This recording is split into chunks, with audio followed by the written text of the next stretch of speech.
এই মুহূর্তে নেত্রকোনায় আছেন সহকর্মী আলপনা বেগম, সরাসরি যাচ্ছে তার কাছে।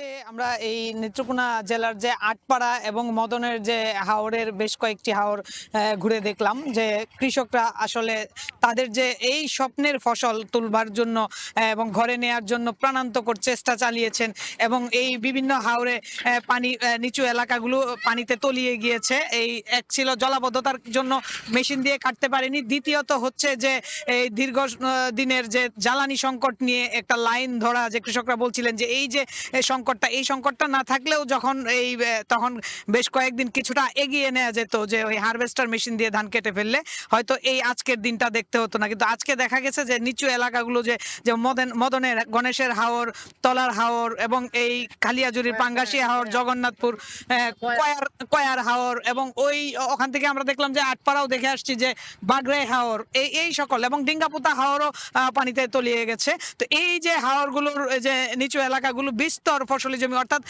প্রায় 42,000 হেক্টর জমি আবাদ করা হয়েছিল এই বুরু ফসল হাওর অঞ্চল জুড়ে। কিন্তু মুশকিলটা হয়েছে যে এই যে জলাবদ্ধতার কারণে এই প্রথমে পানি নামতে পারেনি, সেজন্য মেশিন নামাতে পারেনি, আর যে কয়েকটা মেশিন পাওয়া গিয়েছিল তেলের সংকটের জন্য তারা এই ধান কাটতে পারেনি। সব মিলিয়ে আসলে কৃষকরা এবার যে একটা বিপর্যয়ের মধ্যে পড়েছে এবং এই যে গতকালকে থেকে যে কংস নদীর পানি উজানের ঢল থেকে নেমে আসছে এবং এই কংস নদীর পানি বিপদসীমার উপর দিয়ে প্রবাহিত হচ্ছে, সেই পানিও দেখা গেছে যে হাওর অঞ্চলে প্রবেশ করছে। এবং সবশেষ এই আজকে সারাদিন কৃষকরা চেষ্টা করেছে তাদের যে যতটুকু মানে জয় মুঠু হোক না কেন তারা যদি তুলে আনতে পারে সেটাও একটা শান্তি। কেউ কেউ বলছেন যে এটা আসলে সান্ত্বনা দেওয়ার জন্যই কাটা হচ্ছে, এই ধানগুলি আসলে কাজে লাগবে কিনা বোঝা যাচ্ছে না, কারণ কাঁচা পাকা ধান কেটে ফেলা হচ্ছে।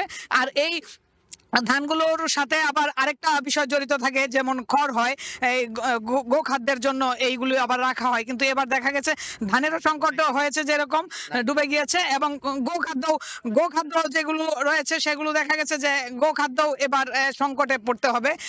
কৃষকরা এটি আমাকে বলছিলেন যে এবার শুধুমাত্র যে আমরা ধানের কষ্টে পড়েছি তা নয়, গোখাদ্যেরও সংকটে পড়তে হবে। তো এই ছিল নেত্রকোনা জেলার যে মদন উচিতপুর হাওর থেকে আমার কাছে আজকের যে ফসল ডুবির সর্বশেষ।